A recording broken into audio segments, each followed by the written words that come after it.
reviews have been really good, and so that makes it all worthwhile. And a lot of people have rebooked to come back before they've left, so that's also, that reinforces the fact that we're doing something right for the people that are coming. So there's a smaller number of people who want adults only and pet free, but once you find those people, then they're the people who are repeat booking, because what they want to be able to do is come and sit in ultimate peace and quiet, and you can't do that with kids and barking dogs. I know you can't be perfect for your opening, but I feel like you need to be comfortable that you've got everything pretty much the way you want it, because the last thing you want is a bad review when you start, because then you're trying to push that snowball uphill trying to get good reviews, and once there's a bad one out there, it's difficult to get rid of it. Hello and welcome to the Glamping Tech podcast. Today we've got a returning guest in Morag Sallabanks of Braveview Glamping. She was our guest in episode 3, so very early on, and when we spoke to her, she was waiting for the weather to pick up so she could get the groundworks underway for the electricity on her site. She's come a long way from then. I think it was just over 6 months ago that we interviewed her. And now her site, Braveview Glamping, is up and running. She's taking guests and it's been really successful. She told us before the mics went on that she's had an 80 to 85% occupancy rate so far, which is just brilliant for a new site. Obviously, we're in peak season and staycations are still all the rage with COVID going on, but it's still a really good occupancy rate for a new site. And a lot of that, I think, is down to the marketing efforts that she put in early on.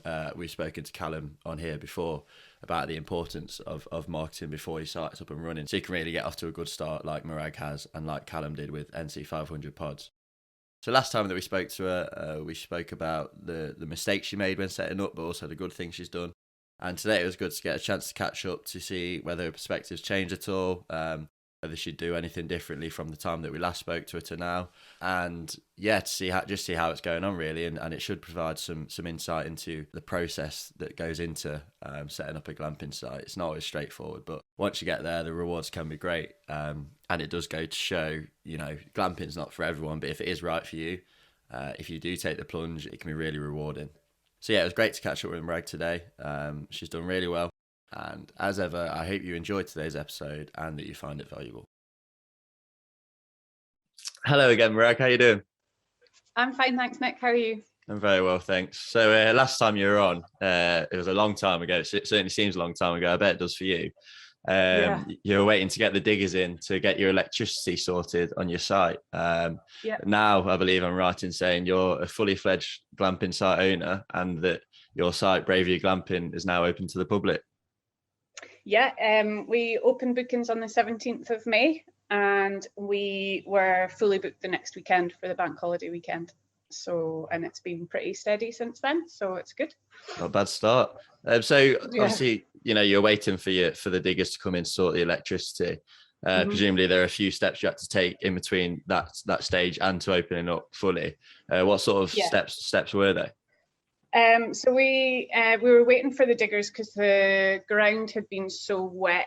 We were waiting to dig trenches to put the electricity cables in and the Wi-Fi cables and the water. So that's what we needed the diggers to do. So we opened those trenches. We pulled all the cables ourselves.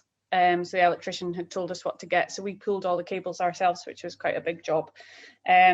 Obviously lined all the trenches with everything that the council had asked for in the building warrant and stuff. And then, just basically buried all our money because that's how it feels like. All your investment feels like it goes in the ground. And then, laid the paths. We did that all out. So we had a contractor who rented us like the whacker for doing the paths and stuff. So we did all that ourselves. Planted some grass seed. Then got it all hooked up and we're pretty much ready to go. Was there any part of that was particularly challenging?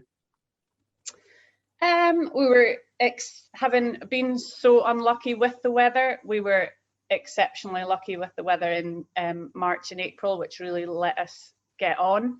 In fact, by the end of April, it was so dry when we, having been from so wet that we couldn't work, actually the grass seed really struggled to get. We had like basically just like soil for ages because the grass seed took ages to get established. So we kind of held off opening until everything was not perfect, because obviously it's not perfect now, but until it looked acceptable in photographs, because what we didn't want was people coming and thinking it looked like a building site, and then those photos go out on social media and you can't take them back. So we probably, because restrictions were opened on the 26th of April, we probably could have been open a couple of weeks earlier, but we just thought, we've waited this long, let's just wait until it's right. So it was a bit frustrating having to wait, but it was the right thing to do.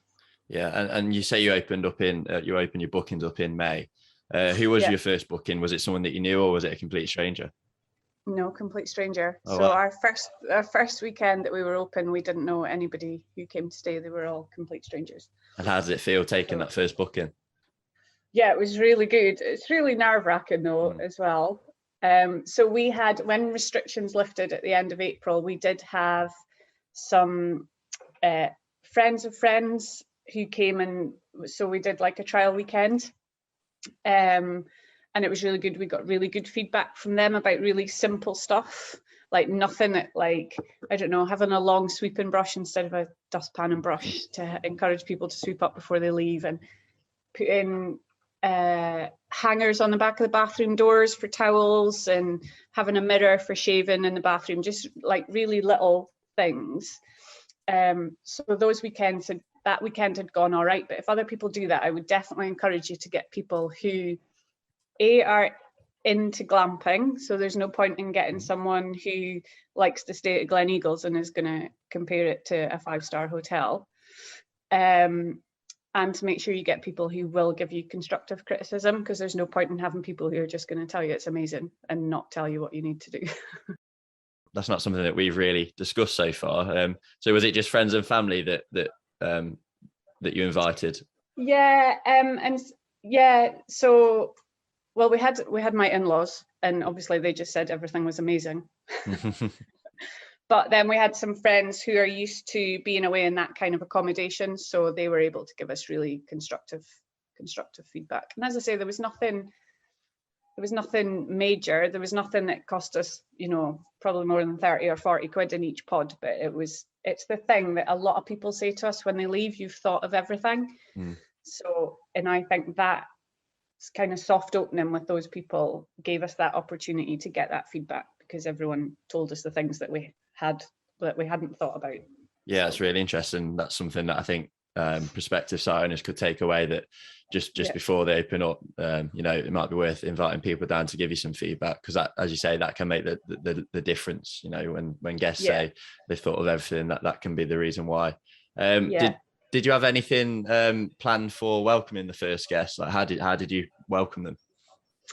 We've got like a chalkboard that we use for writing messages to guests and stuff on. So we just had that out. And to be fair, now we've been open for a bit, I tend not to meet everybody, but we were there to meet everybody that came that weekend, and just showed them around the pods and the hot tubs, and just made sure that they knew that they could contact us at any time if anything wasn't right, because it's really about establishing your reviews as well. And so we were really keen to make sure that everything was right, and if anyone had an issue, rather than going away feeling like it hadn't been dealt with, they needed to feel like they could come to us and ask questions.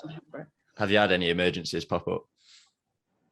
No, we've had a couple of, we had like a weekend where we had intermittent power cuts, and they were just tiny, but they were enough to switch off the water heaters in the pods. So you just have to tell people how to switch them back on. So that's really all we've had.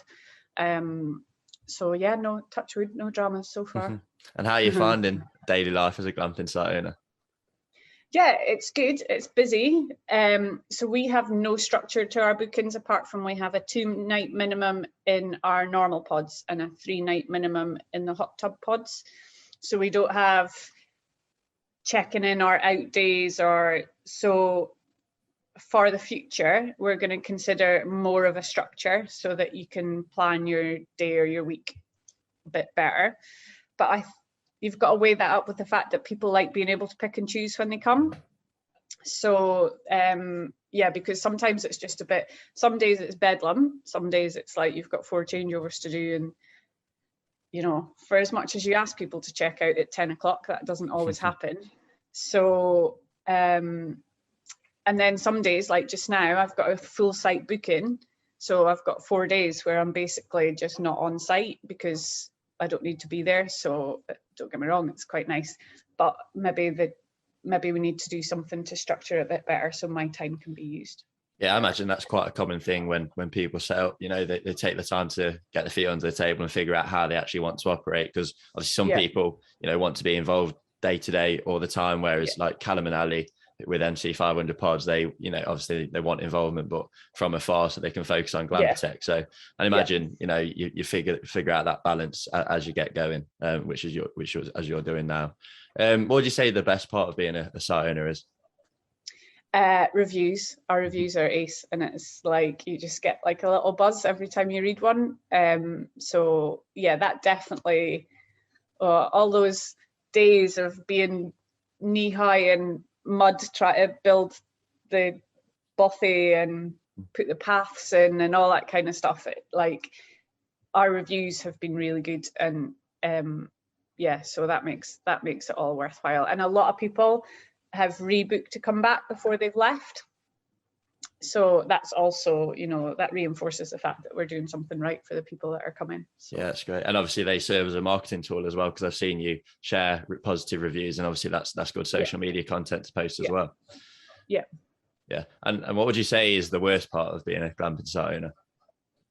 I'm hoping this might get better in the winter, but I've been really bad at doing like my paperwork and my accounting and my bookkeeping, just because. So I can be outside all day, every day, if that's what I want to do when the weather's nice. And I'm not very good at sitting in the office now if I don't need to be. So that's probably, and I was always like super, super organized in my previous life.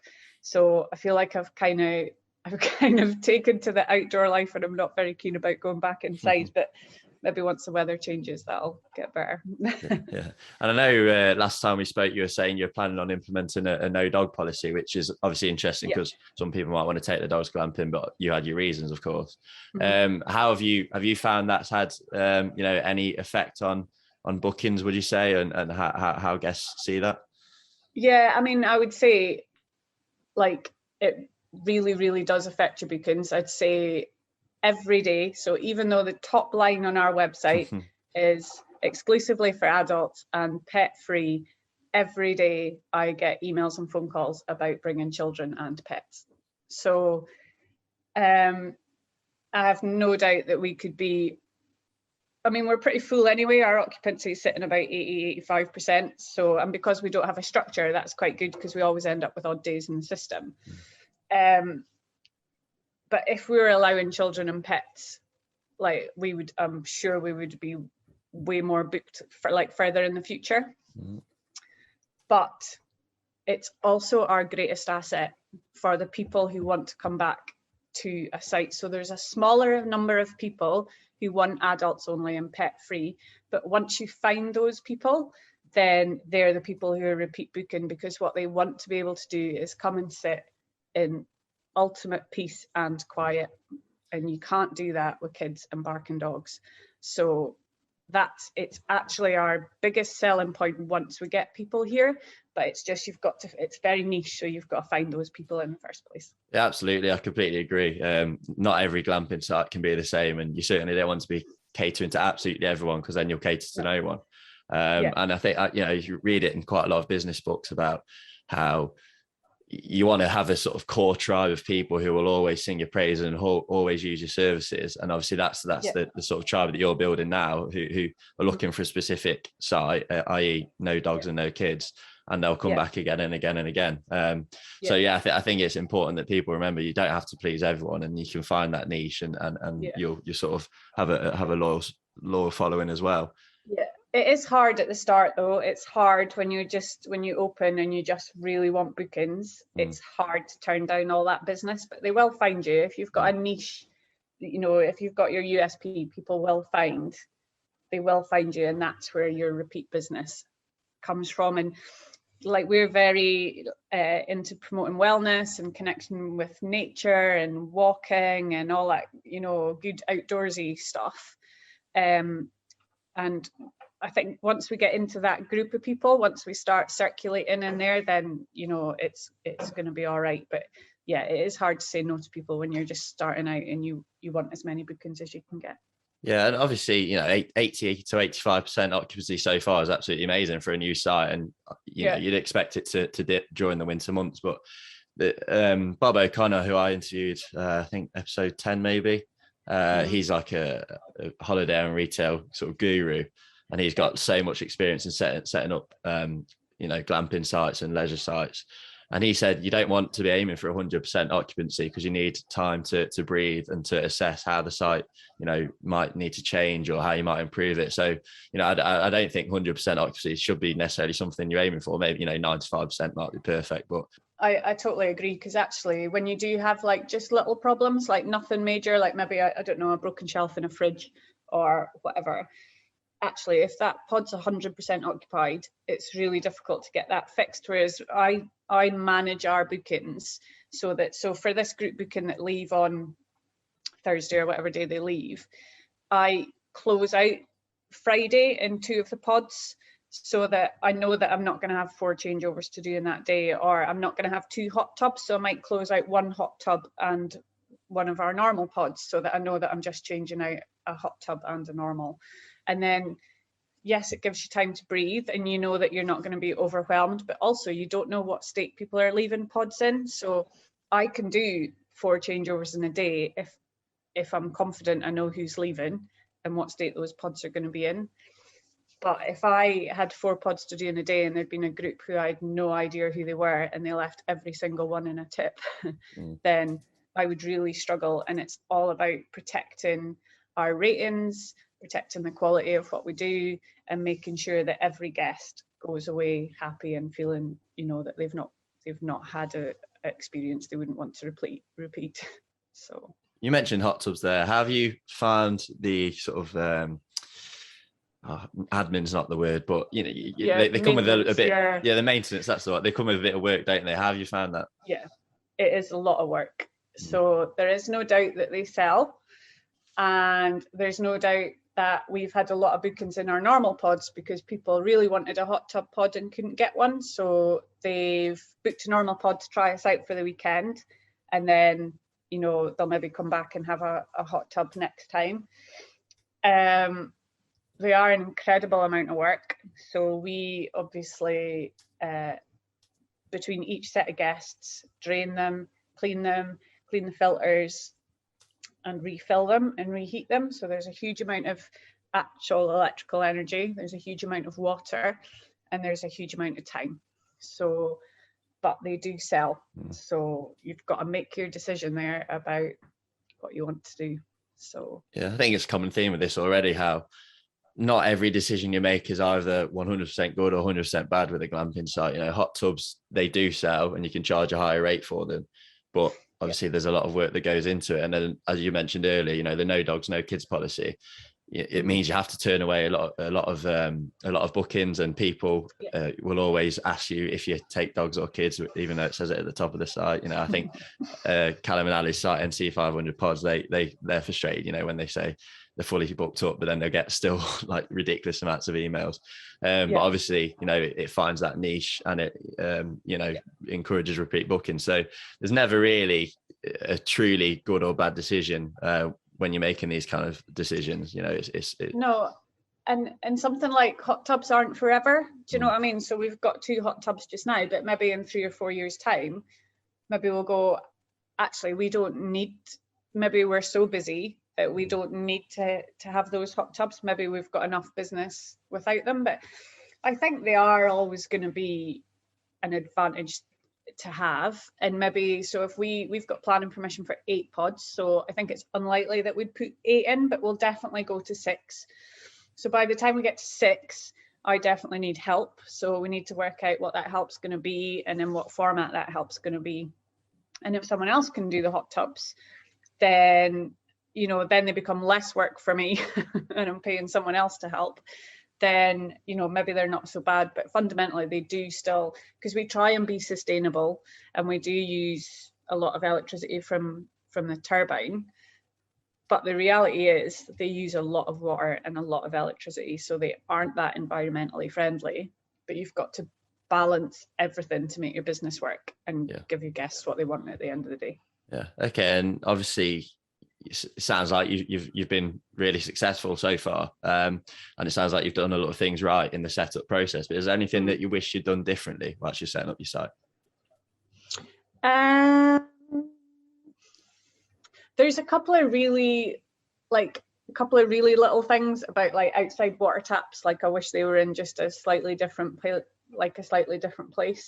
And I'm not sure. So our lighting, I'm not sure if our lighting's going to be good enough for the winter. I think if we might need to do something just to improve that a little, because it's fine when people are arriving at 6 or 7 o'clock at night at this time of year, but actually if you're arriving in a completely new location in the pitch dark of November or December, then I feel like maybe people will need a bit more help maybe with the lighting. But I don't know, it's difficult. People can always bring head torches and everyone's got a torch on their phone. So and again, just something else we're going to have to see. I think you have to give yourself a full year and see how all your seasons work, and see what's good and what's bad, and then kind of take it from there. But I don't think there's nothing major really. There's nothing that really bothers me. Again, it's one of those things that you have to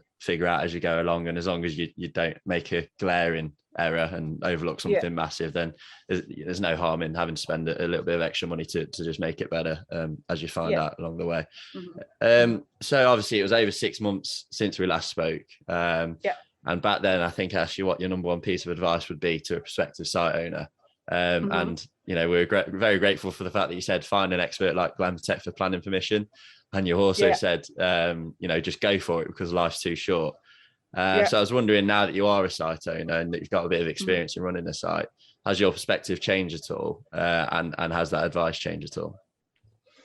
I don't think so, because like I said last time, I think if we hadn't used Glamping to get our planning permission, we wouldn't have got it, or we'd still been trying to get it. So I feel like it's your quickest, most efficient way of getting your planning permission. And we got our planning permission in June last year, and I know COVID was a thing, but we got our planning permission on the 4th of June, and we still didn't manage to get open until the end of May, the next year. So I definitely think that getting your planning permission as quickly as possible so you can get started is definitely the way to go. As for the build and everything, I mean, we just did it the way that suited us best, and that's going to be different for everybody, determined by what skills you have available to you and what equipment you have. We were lucky, we were on the farm, so we had a forklift and a driver and all that kind of stuff. And a bit, I guess, as well, the not opening until you're ready.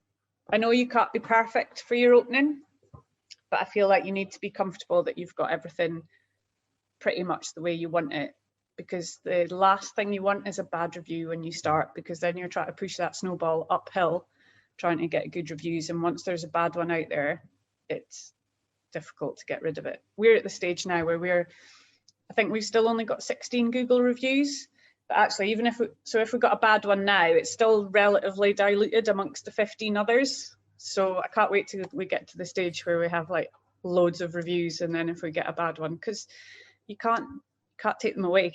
Yeah, I'm sure no matter how good your site is, I'm sure the Savoy's got plenty of bad reviews. I wouldn't worry about the other one. But as you say, when you're really trying to get your business off the ground in the early stages, it is important that you get the positive ones in early. And if anyone wants to stay at your pods, how would they get in touch with you? So we've got you can book online at www.braveviewglamping.com. We're on Instagram and Facebook. Just search for @BraveView. Right, and we'll put those links in the description of this episode. Well, thanks again for coming on, Morag. Really appreciate it. I'm really glad that it's going well for you. and best of luck for the future. That's great. Thanks very much. Thank you for listening to another episode of the Glamping Tech podcast. I hope you enjoyed and that you found value in today's episode. If you did, feel free to leave a rating and review on Apple Podcasts, as it really helps us move up the podcast rankings. Thank you.